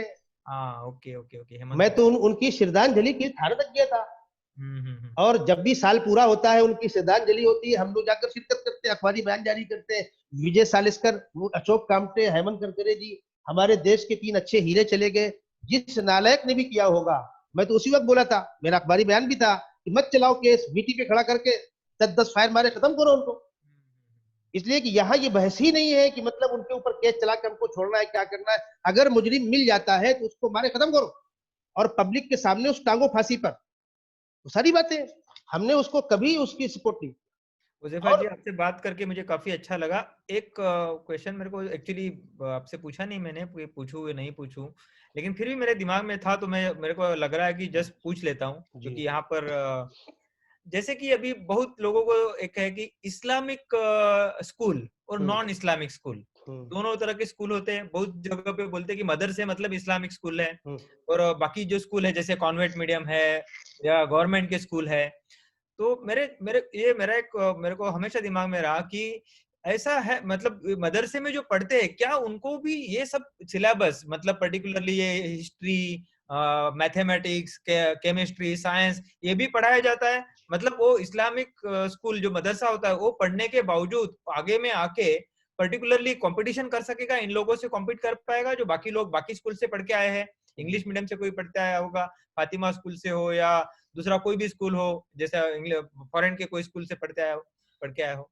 मैं आपको बतलाऊं, आप अगर हिंदुस्तान में देखेंगे, हम्म। जब देश आजाद हुआ, तो जिस कमेटी ने यहाँ का संविधान दस्तूर बनाया है, हम्म। ठीक है, बाबा जी उसमें जिम्मेदार थे, लेकिन एक कमेटी थी। हम्म। उस कमेटी में 2 बहुत बड़े नाम थे, एक मौलाना अबुल कलाम आजाद, हम्म। एक मौलाना हिफ्जुर रहमान सेवारी। हम्म। मौलाना किसको बोलते हैं? जो मदरसे का पढ़ा हुआ। ओके। और वो दोनों 100% मुसलमान थे, कहीं से उनमें कोई वीक नहीं था, बराबर है। और कितने पढ़े लिखे लोग थे। हमारे हिंदुस्तान का पहला वजीर तालीम, एजुकेशन मिनिस्टर कौन था? मौलाना अबुल कलाम आजाद थे। हम्म। अगर मौलाना के पास की तालीम ना होती, एजुकेशन मिनिस्टर के अंडर में यूनिवर्सिटियां आती है, और सब जानते हैं मौलाना बहुत पढ़े लिखे थे, मौलाना हिफ्जुर रहमान सेवारी बहुत पढ़े लिखे थे। हमारे मुल्क में आज भी, हिंदुस्तान के अंदर में, हजारों ऐसे लोगों से आपकी मुलाकात करा सकता हूँ, जो कॉलेजों में पढ़े हुए लोगों से ज्यादा उनके पास ज्ञान है, उनके पास तालीम है। खुद हमारे घर के बच्चे, सारे बच्चे हमारे 10वीं 12वीं करके उसके बाद कुरान पाक कर हिफ्ज करते हैं। दो चीजें अलग अलग है। एक तो ये है कि आदमी धार्मिक तालीम हासिल करे, करना चाहिए। हिंदुस्तान जैसे मुल्क में, सेकुलर मुल्क में, सरकार किसी धर्म की तालीम का इंतजाम नहीं करेगी, लेकिन हर कम्युनिटी को अपने ऐसे स्कूल चलाने का परमिशन देगी कि आप अपने हिसाब से चलाओ। आप उर्दू मीडियम में, हिंदी मीडियम में, मराठी मीडियम में, संस्कृत में, कन्नड़ में, तेलुगु में, जो आपकी भाषा है, आप उसमें दो तीन चीजों का खास ख्याल रखिए। सेंट्रल लैंग्वेज को रखिए, आप ज्योग्राफिया रखिए, हिसाब रखिए, और जो मोटी मोटी चीजें हैं उसको आप शामिल कर लीजिए, सरकार उसको मान्यता दे। हमारे मदरसों में से कुछ मदरसे ऐसे हैं जहां दोनों सिलेबस एक साथ मिलाकर पढ़ाया जाता है। इस बात को आप गौर से सुनिए, दोनों सिलेबस एक साथ मिलाकर पढ़ाया जाता है। जैसे लखनऊ के अंदर हमारी बहुत बड़ी यूनिवर्सिटी है, नदवतुल उलमा। नदवतुल उलमा में दोनों सिलेबस एक साथ पढ़ाते हैं, इसीलिए उनकी आलिम की डिग्री बीए के बराबर है। ओके। हमारे यहाँ अक्कल कुआं एक बहुत बड़ी यूनिवर्सिटी है, उसके अंडर में बहुत से कॉलेजेस हैं। कौन चला रहा है उसको? एक मौलाना साहब चला रहे हैं। हमारे महमूद मदनी साहब गुजरात के अंदर बहुत से स्कूल चला रहे हैं, बहुत से कॉलेजों के अंदर बाडी में है। मैं खुद आपको जो मैंने अपना लिख के दिया है अपने पोस्ट, उसमें हमारी एक तालीमी इसलिए मेरे क्वेश्चन वो इसी वजह से क्वेश्चन समझिए बात को, हम बिल्कुल इसके कायल नहीं। मैं तो यहाँ तक बोलता हूँ कि हम महाराष्ट्र में रहते हैं, तो हमको महाराष्ट्र की भाषा सीखना भी चाहिए, बोलना भी चाहिए। आपको बतला दो, कुछ लोग यहाँ रहकर लिखते हैं, कोई आजमी, कोई इलाहाबादी, कोई बस्ती, कोई कोई केरला, कोई कहीं लिखता है। मेरा मानना, जब मैं 30 साल से यहाँ रह रहा हूँ और यहाँ मेरी प्रॉपर्टी भी है, मेरे परिवार भी है, सारा मेरा प्रूफ यहाँ का है, तो मैं ढूंढी कहूँ। मैं अपने नाम के आगे मुफ्ती हुदैफा ढूंढी लिखता हूँ। मैं क्यों लिखूं बांगी और फतेहपुरी? बराबर है। कभी कभी कोई मुझसे पूछेगा आपका सेकंड एड्रेस, माता पिता कहाँ थे, वो अलग बात थी। हम जहाँ रह रहे हैं वहां की भूमि हमारे लिए इज्जत की चीज है।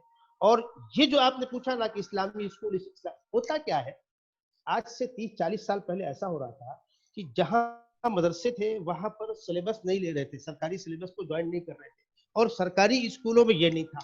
तो कुछ लोगों तो ऐसा किया कि बच्चे को 1 घंटे का ट्यूशन लगा दिया, मैं इसको नमाज सिखा दो, कुरान सिखा दो, थोड़ी दुआएं सिखा दो। और कुछ लोगों ने ऐसा किया कि उस सिलेबस को लेकर खुद चलाया। अब हम जैसा धार्मिक आदमी अगर स्कूल चलाएगा, तो हम तो उसको धर्म की मालूमात देंगे। उसका मतलब ये हुआ कि तुम्हारे बच्चों को हम स्कूल की तालीम देने के साथ साथ धर्म की मालूमात भी देंगे। इसका नाम है इस्लामी स्कूल। ओके, मतलब बाकी का जो सिलेबस है वो तो पढ़ाते ही है आप, उसमें कोई तो दिक्कत डाउट नहीं, ही नहीं है। कोई दिक्कत नहीं। और बंबई थाने के अंदर कई ऐसे स्कूल हैं, कभी मौका आएगा मैं आपको ले चलूंगा, जहां पर बेहतरीन इंग्लिश की तालीम हो रही है, इंग्लिश मीडियम की, और प्लस साथ में बच्चों को वो कुरान भी सिखा रहे हैं, दीन भी सिखा रहे हैं। क्या बुराई है? धर्म तो इंसान जिंदगी के नहीं, अंदर धर्म तो पर्टिकुलरली एक ही है। मैं संप्रदाय अलग करता हूँ और धर्म को अलग करता हूँ, मेरा पर्सनल। मतलब मैं संप्रदाय मानता हूँ, हिंदू, मुस्लिम, सिख, ईसाई जो भी है वो संप्रदाय मानता हूँ। धर्म तो सबके लिए एक है। जैसे बोला ना आपने, धर्म क्या है? शराब नहीं पीना है, झूठ नहीं बोलना है, किसी को हत्या नहीं करनी है, किसी को दुख नहीं पहुंचाना है, जैसा ये सब चीजें है, ये मेरे हिसाब से धर्म ये है। असल में हो क्या रहा है, आदमी एक प्लानिंग करते हैं, मुझको ये चीज हासिल करना है, लेकिन पहुंच नहीं पा रहा हूं, तो कम वक्त में कैसे जाऊं? तो कोई धर्म का सहारा लेता है, कोई बिरादरी का सहारा लेता है, कोई इलाके का सहारा लेता है, कोई मन को भड़काकर सहारा लेता है। हम सबको कंडम करते हैं। धर्म के नाम पर कोई भी नफरत फैलाए, किसी भी धर्म का हो, हम उसको कंडम करते हैं। तो ये एक बहुत ही अच्छी चीज आपने बताई पर्टिकुलरली, और क्लैरिटी की उसमें, और उसके लिए ये मुझे बहुत अच्छा लगा। पर्टिकुलर रमजान के मौके पे पर्टिकुलर आपसे कांटेक्ट हुआ। हमारे सिद्दीकी जो है, सईद सिद्दीकी, उनसे काफी ताल्लुकात है हमारे काफी सालों से। उन्होंने ही पर्टिकुलर, उनके और एक दोस्त थे, उनसे मुलाकात बात करवाई, फिर उनसे आपसे कांटेक्ट हुआ। तो थैंक यू वेरी मच। उसके जाने के पहले आखिर में अभी आपको मैं जस्ट एक पूछना चाहता हूँ, हमारा प्रोग्राम खत्म होने से पहले, अभी मौजूदा स्थिति में पर्टिकुलरली आप जो देख रहे हैं कि महामारी चल रही है, कोविड-19 की वजह से हम लोग सब लॉकडाउन में हैं, काफी मुश्किल में, काफी लोगों को मुश्किल हुई। लोगों को, काफी लोग पैदल गए। पर्टिकुलर आपके भिवंडी में भी देखेंगे तो काफी मिलें बंद हो गई होंगी, तो काफी लोग को परेशानी का सामना करना पड़ा। हमारे भी वर्कर्स को परेशानी का सामना करना पड़ा, और मजबूर थे, सब लोग मजबूर थे, हम लोग भी काफी हद तक मजबूर रहे, क्योंकि जब सब बंद हो जाता है, हम लोग के पास जितना आएगा उतना ही हम लोग भी दे पाते हैं। तो एक लिमिटेशन रही, हम लोग चाहते हुए भी काफी पूरा ताकत से नहीं दे पाए जितना देना चाहिए, ऐसा मुझे लगा। फिर भी फॉर्चुनेटली हमारा कोई आदमी पैदल नहीं गया, हम लोग एटलीस्ट उनको गाड़ी ये सब अरेंजमेंट कर पाए। लेकिन काफी लोग हमने देखे कि जो गए पैदल गए, कितना गए, गए भिवंडी से भी काफी लोग गए, गए ठाणा से काफी पैदल लोग गए। गए। जी जी जी। तो इसके बारे में आपका क्या read the Quran and understand that one can explain. Hello, जी आपको जी सुनाई दिया मैंने पूरा जो कहा हो? आपकी बात तो मैंने सुन ली, प्लस कुछ और भी आवाज आ रही थी बीच में। हाँ, बीच में कुछ तो आवाज मेरे ख्याल से किसी की आई। चलिए कोई बात नहीं। देखिए हुआ ऐसा कि ये जो कोरोना वायरस की महामारी है, इससे बचना सिर्फ सरकार की नहीं, हमारी आपकी सबकी जिम्मेदारी है। और हम सब मिलकर सरकार को सपोर्ट करेंगे तो सरकार कामयाब होगी। सरकार पब्लिक को अलग करे कोई चीज नहीं होती, हम ही और आप सरकार है। उन्होंने जो बनाया ठीक है, सिस्टम में कुछ कमी कुताही हो सकती है। अब जब कारोबार बंद हो गया, कारोबार बंद होने के बाद सबसे पहली दिक्कत ये आ गई कि अब उन मजदूरों को खाना कौन खिलाएगा, इसलिए कि बिस्सी भी बंद हो गई, बटियार खाने भी बंद हो गए, होटल भी बंद हो गए, उनको खाना कौन खिलाएगा। तो हम लोगों ने पहले तो उनको अलग अलग महलों में खाने के लिए, जिससे जो हो सका, तकरीबन 60 कमेटियां, 60 संस्थाएं बड़ी छोटी उसके अलावा की भिवंडी के अलग अलग एरियो में खाना पका के दे रहे थे, धर्म के भेदभाव के बगैर। आपको जरूरत होगी मैं आपको ऐसी वीडियोस दूंगा जहां जाकर मैं खुद बांट रहा हूँ और हिंदू भाइयों बांट रहा हूँ, हिंदू बहनों बांट रहा हूँ। मतलब आपने ये सब चीज तो आपने पूरे आपकी तरफ से जितना मदद कर सकते थे सभी लोगों बिल्कुल को हमने किया भी और लोगों को बोला भी करने के लिए, और जो लोग कर रहे थे उनको जाकर हमने सर पर हाथ रखा, दुआएं दी। मेरी अपील आई है व्हाट्सएप पर, बहुत से मेरी क्लिप पड़ी हुई है कि भाइयों आज भगवान ने हमको बच्चों के साथ आराम से रखा है, ये परदेसी मुसाफिर है। लोगों ने उनको पकाकर भी खिलाया, जो लोग सिंगल छड़े रह रहे थे उनको पकाए खिला दिया, जो फैमिली वाले हैं लेडीज है वो कैसे आएंगी उनको पहुंचा कर। उसके बाद हमने और कमेटियों से कांटेक्ट करके उनको लगाया कि भाई रमजान का महीना है, हम तो बाहर नहीं आ पाएंगे, तो जो लोग पकाते हैं पेशावर उनको पैसे देकर पकवा के भेजा गया। फिर जब लोग जाने लगे तो मुमरा टूल नाके से लेकर कसारा तक आप देखेंगे हमारे मुमरा के कुछ लोग थे, भिवंडी के लोग, और खास तौर पर वो लोग जिनके ऊपर मजहबी पक्ष की कहना चाहिए एक बात थी कि साहब ये दीनदार लोग हैं और ये जमाती लोग हैं और ये मुसलमान गाढ़े मुसलमान है। आप देखिए उन सब ने आगे बढ़कर, इसलिए हमने ये कहा कि हमको किसी के कहने पे नहीं जाना, उनकी क्या बात है वो अहले सियासत जाने। मेरा पैगाम मोहब्बत है जहां तक पहुंचे, खड़े होकर उनको पानी की बोतल दो। हत्ता कि जो लोग जा रहे थे चप्पल टूट गई, अब उसको यहाँ से 1500 मील जाना है, चप्पल टूट गई क्या करेगा वो। किसी की गाड़ी पंचर हो गई है, किसी की गाड़ी की हवा निकल गई है, किसी को बैठने की चटाई नहीं है, कपड़े दिए, चटाइयां दी, सूखा सामान दिया, भुना हुआ चना, सींगदाने, दालमोट, केले, रोटी में अचार लगाकर, जेली लगाकर, जिसको जो लगे लेकर जाओ, एक टाइम 2 टाइम का खाना लेकर जाओ। यहाँ से लेकर वहां तक लोगों ने किया। मुझे बहुत खुशी है और मुझे यकीन है कि ये काम भगवान को खुश करने वाला काम है, करना चाहिए। और कभी भी इंसानियत की सेवा धर्म देखकर नहीं, धर्म से ऊपर उठकर। तो यही आपका पैगाम समझे हम लोग सभी लोगों के लिए, पर्टिकुलरली अभी नहीं, इसके साथ में एक पैगाम और भी है मेरा। वो पैगाम ये है कि देश जिस मुश्किल से गुजर रहा है, ये तो हुआ अच्छे लोगों का काम। अब हम ये देख रहे हैं कि गरीबों की जो मदद की स्कीमें हैं, जो सिस्टम है, उसमें सियासत हो। मैं ऐसे लोगों से हाथ जोड़कर विनती करता हूं कि गरीबों के ऊपर सियासत न की जाए। कोई जाना चाह रहा है, बस खड़ी हुई है, मैं बस लेकर खड़ा हूं कि साहब मैं इनको वहां पहुंचा दूंगा, तो मुझको बस का परमिशन नहीं मिली।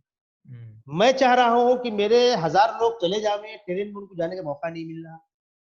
कोई आदमी मान लीजिए उसको कोरोना का असर हो गया था, वो पॉजिटिव हो गया था, नेगेटिव हो गया है, अब उसको छोड़ो, कब तक रखोगे। इसलिए कि बीमार की सेवा करना मकसद है, बीमार आरोपी नहीं है, बीमार मुजरिम नहीं है। बराबर बराबर, मुजरिम तो है, वो आप भी हो सकते हैं, मैं भी हो सकता हूं, कोई भी हो सकता है। और अभी आज जिस तरह से चल रहा है वो तो देख लीजिए ना, आप देख लीजिए अब ना।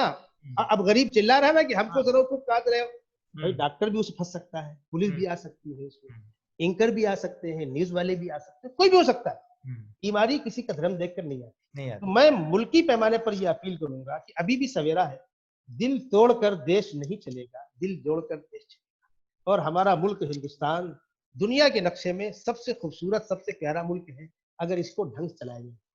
दुनिया के नक्शे में क्या है, कहीं सिर्फ सर्दी होती है, गर्मी नहीं है, कहीं गर्मी होती है, सर्दी नहीं है, कहीं पर रेगिस्तान है, खेती की जमीन नहीं है, और कहीं पर नदी नाले हैं तो दूसरी जमीन नहीं है। ये देश ऐसा है कि यहाँ सब है, ये सब ऐसे ही है। आप समझिए, तीनों मौसम भरपूर आते हैं, तीनों सर्दी मौसम पर्टिकुलरली सिर्फ इंडिया, यही इंडिया में पर्टिकुलर आते इंडिया ऐसा है हैं। जहाँ ये पे 3 मैं मौसम है। इसीलिए कह रहा हूँ, ये मेरी पैदाइशी भूमि है, जन्म भूमि है, मुझको इससे प्यार है। मैं फख्र करता हूँ, हम दुनिया में कहीं भी चले जाएं, हमारे दिल में जो इज्जत हमारे देश की, हमारे घर की, हमारे माता पिता की, हमारे धार्मिक गुरुओं की है, वो किसी की नहीं हो सकती।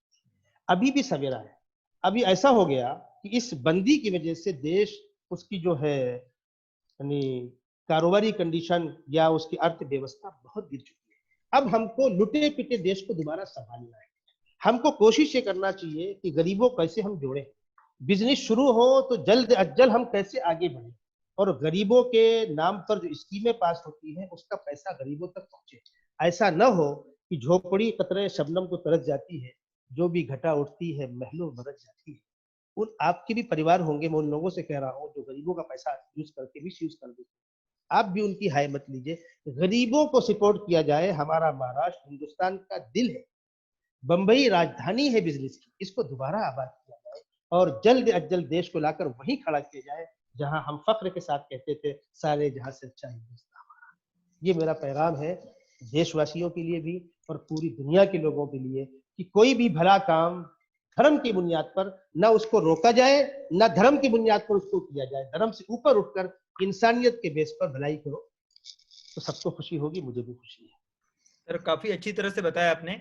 सिर्फ मेरे को एक आखिर का मेरे को था कि अभी ये कोरोना से बचने के लिए पर्टिकुलरली आप क्या संदेश देंगे, पर्टिकुलरली आपको फॉलो करने वाले लोगों को पर्टिकुलरली क्या एहतियात वो बरते, क्योंकि काम तो करना पड़ेगा, क्योंकि काम के बगैर अपना पेट नहीं भरेगा, अदरवाइज भूखे मरेंगे। कितने दिन हम लोग बंद रह सकते हैं? जी अभी 2 महीने में ऐसा हाल हो गया है कि हाँ गवर्नमेंट भी खुद नहीं दे पाएगा। क्या दे पाएगा जब उसको इनकम नहीं हो रहा है, जीएसटी नहीं आ रहा है, जी इनकम टैक्स नहीं आएगा। जी। तो लेकिन अपने को काम करना पड़ेगा, लेकिन एहतियात करना पड़ेगा। लेकिन देखिए बहुत सी बीमारियां ऐसी थी, जब वो आती थी ऐसा लगा कि अब इससे कोई बचेगा नहीं। बड़ी चेचक थी, निमोनिया था, इन्फ्लुएंजा था, होती है बीमारियां, उससे कितने लोग मर गए पहले। लेकिन आहिस्ता आहिस्ता फिर आदमी उसका आदी हो जाता है, फिर आहिस्ता आहिस्ता उसकी कार्ड भी ढूंढ ली जाती है। अभी जैसे लॉकडाउन में हमने सोशल डिस्टेंस रखा, ठीक है, अब मान लीजिए कब तक रखेंगे, इसलिए कि वो 2 फीट और 4 फीट से काम नहीं बनने वाला है। मैं ऑटो में बैठूंगा, मैं बस में बैठूंगा, मैं ट्रेन में बैठूंगा, मैं बाजार में जाऊंगा। तो अब करना ये है कि हमको इसके साथ लड़ने और इसके साथ जीने के लिए उपाय तलाश करना है। बहुत आसान सी चीज है, हम गर्म पानी का इस्तेमाल करें, इसलिए इसका वायरस पहले आकर हलक में बैठता है। अगर ये गर्म पानी के साथ पेट में चला गया तो पेट के अंदर जिंदा नहीं रहेगा, वो इसलिए कि पेट पे तेजाब है, वो हमारा मैदा उसको पीस के बराबर कर देगा। ये तबाही कब मचाता है, जब सांस की नलकी से फेफड़े में चला जाता है। सबसे पहले तो हम दिन में कई मरतबा साबुन लगाकर अच्छे से हाथ धोए, चेहरे से धोए, और सुबह शाम हो सके 2 बार हम नहाए साबुन लगा करके, घर को साफ रखें, सैनिटाइजर से सब चीजों को हम सैनिटाइज करें, और जो हो सकता है वो करें। और डॉक्टरों ने कुछ दवाएं बतला रखी है, नीम पत्ती का पाउडर है, और भी चीजें हैं, कुछ आयुर्वेदिक दवाएं हैं, उनको इस्तेमाल करें। हमारी बॉडी मजबूत हो, जब बॉडी के अंदर डिफेंस पावर होगा तो वो इसको लड़कर खत्म कर देगी। अब कोरोना से लड़कर हमको देश में रहना है और देश सर को बराबर आपने। सर मुझे भाग और एक कहना था, पर्टिकुलरली काफी लोग जैसे कह रहे हैं अभी, क्योंकि ये फेफड़ों की तकलीफ देती है, पर्टिकुलरली गले की, तो उसमें जैसे कि योगा में कुछ आसन है पर्टिकुलरली कपाल भाती वगैरह, तो आप क्या कहेंगे, ऐसे आसन करने चाहिए? ऐसा आसन करने से कुछ धर्म में प्रॉब्लम हो जाता है? मैं आपको बतला दूं, योगा से हमको कोई एलर्जी नहीं है, 100 बार आदमी करे। योगे को धर्म का नाम ना देकर, योगे को धर्म के तर्ज पर नहीं, धर्म से कोई मतलब ही नहीं है, आप समझिए। अभी अगर मैं रोजा को मैं आपके योगा को रोजे का नाम दूं, हमारा आपके योगा है ही नहीं। पहली बात तो योगा किसी का है नहीं, योगा कॉमन है, ये टेक्निक है। लेकिन हुआ ऐसा कि अब योगा के ऊपर वो पर्दा डाल दिया गया, पर्दा डाला गया, बैनर पहना दिया गया। देखिए सीधी सी बात ये है, इंडिया का है योगा, जो है इंडिया का है, और धर्म का नहीं है, धर्म का नहीं है। और वो जो एक्सरसाइज है, मैं ऑलरेडी खुद स्पोर्ट्समैन हूँ, मैं खुद खिलाड़ी हूँ, मैं खुद शौक रखता हूँ, और वो सारी चीजें मैंने खुद सीख रखी है। खेल कूद भी है, लाठी घूमना है, बल्लम बरसा तलवार, अपनी सेफ्टी के लिए हर आदमी को एक अच्छा सेहतमंद इंसान होना चाहिए। तो अगर किसी एक्शन से इसकी बीमारी को फायदा होता है, नॉट कोई ऑब्जेक्शन नहीं था, बिल्कुल नहीं। Thank you very much Huzaifa ji. आपसे बात करने के बाद मुझे ऐसा लगा कि मैं भी रोजे पे हूँ, रमजान सेलिब्रेट करने जैसा मुझे लगा। बहुत ही अच्छा लगा। मतलब एक अच्छे इंसान से बात करने के बाद जो अंदर से खुशी आती है ना, जी वो क्या कहूँ मैं आपको। मतलब मैं वो जबान पे सिर्फ आपको देखकर आपने चलिए जिस, क्योंकि आपने अंदर से कहा, सिर्फ कहना और एक अंदर से कहना में बहुत डिफरेंस होता है। जी आपने पढ़ी लिखी बात नहीं कही, जी आपने जो कहा वो अपने आपको जो लगा, जो अंदर से, जो सचमुच में था, तो वो जो सुनने के बाद जो सुकून मिलता है, मुझे सुकून जी मिला। जी तो थैंक यू वेरी मच, आपने हमारी रिक्वेस्ट को स्वीकार किया और आप और आपको बतला दूं मैं दूर की। कि हमारे लिए रोजे में ये टाइम बहुत मुश्किल होता है। शाम का टाइम बराबर ऑक्सीजन खत्म हो रहा होता है, बराबर मेरे बराबर। होठ खुश्क हो रहे हैं, लेकिन हम लोग स्पीच देते रहते हैं। तो हाँ मैंने आपके मतलब आपकी मोहब्बत देखते हुए, आपका प्यार देखते हुए, या आप ये चाह रहे हैं कि अच्छी बात लोगों में जाए, इसलिए ऑलरेडी हमको 4 बजे शुरू कर देना चाहिए था, थोड़ा सा किसी प्रॉब्लम था, तो मुझे भी अच्छा लगा। और मैं ये चाहूंगा कि आइंदा भी हम लोग आपस में मुज़ाकरा करते रहे, डिस्कस जरूर करते जरूर रहे। सर, जरूर सर, जरूर और सर। मैं बड़े प्यार और मोहब्बत से कह रहा हूँ कि किसी भी धर्म वालों को, हिंदू भाइयों को भी कुरान पढ़ना है वो हमसे मांग लेवे, हमारे प्रॉफिट मोहम्मद साहब की जिंदगी पढ़ना है वो हमसे मांग लेवे, हमारे बारे में कुछ पूछना है मांग लेवे, कुछ पूछना है खुलकर बोले। हो सकता है गलतफहमी हो रही है, और डिस्कस ऐसा से। ही है, गलतफहमी ही है। जी जी जी क्योंकि और आदमी तो इंसान है, जी सबको जी सेम दिया जी हुआ जी है, कोई फर्क तो है नहीं। जी जी गलत किसी को मारेगा, दुख होगा तो उसको भी दुख होता है, बस सबको होता है। हम तो उस इंसान को सलाम करते हैं जो इंसानियत का एहतराम करता हो। कहने वाले ने कहा, खुदा के आशिक तो है हजारों, बनों में फिरते हैं मारे मारे। जंगलों में है साधु, हमारे मौलाना लोग भी हैं। खुदा के आशिक तो है हजारों, बनों में फिरते हैं मारे मारे, मैं उसका बंदा बनूंगा जिसको खुदा के बंदों से बराबर। Thank you very much Huzaifa ji, thank you very much, आपने हमारी रिक्वेस्ट स्वीकार की। और अभी हम लोग काफी समय, मेरे ख्याल से हम लोग का जो सोचा था उससे भी थोड़ा सा ज्यादा समय हम लोग ने लिया, क्योंकि जी आपसे जी बात थी आपकी इतनी प्यारी थी, तो कंटिन्यू होते कि हमको, हमारा भी ध्यान नहीं रहा समय के इधर, लेकिन जी बहुत ही अच्छा, काफी क्लेरिफिकेशन हुआ। इसके जी साथ हम लोग अभी क्लोज करेंगे। जी और धन्यवाद आपका, ठीक आप आए और है, अच्छी सबको है, समझाया। ठीक थैंक्स। है।